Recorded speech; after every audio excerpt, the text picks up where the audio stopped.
President Trump signed an executive order to cut federal funding to so-called sanctuary cities. Leaders from New York to California vowed to resist. We wondered if the resistance stood on solid ground and asked Republican Congressman John Culberson. Are sanctuary cities legal? No. If they're in violation of federal law, because federal law requires state and local jurisdiction cannot interfere in any way with sharing information about criminal illegal aliens in their custody. In any way means you must cooperate 100% of the time.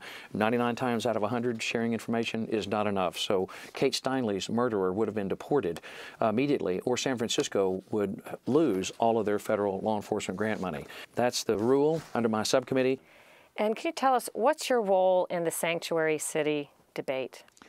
I'm the chairman of the subcommittee in charge of all the funding for the Department of Justice, so I am, in essence, the CFO of the Department of Justice, and I've made it clear as the new chairman, the rule is if you want federal money, follow federal law. And I found a law that's crystal clear and unambiguous, and I found a way to enforce it using the power of the purse, which is very persuasive.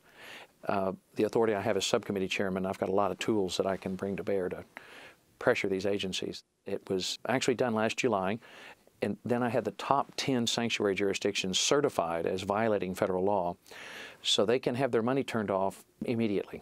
What kind of things does this federal money go toward in these jurisdictions? These are law enforcement grants for the law enforcement, county and state, the costs of incarcerating criminal illegal aliens in their custody, which is particularly galling that these sanctuary jurisdictions would hide or protect criminal aliens in their jails from being deported, but they still ask for federal money for housing the criminal alien. So that money's cut off. This is also money for the COPS program that Bill Clinton created years ago. We spoke to a sanctuary city official. His position was, why would the federal government want to retaliate against the poor citizens in my community who benefit from this money in grants, in some cases, to help the poor and to help the elderly? It's actually his decision. It's the local government's decision. This is Rahm Emanuel's decision. It's not my decision. This is very simple. If you want federal money, follow federal law.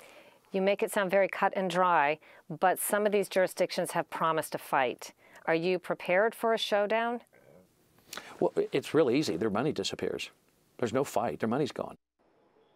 As to when sanctuary cities might lose some federal funding, the administration says the details are still being worked out.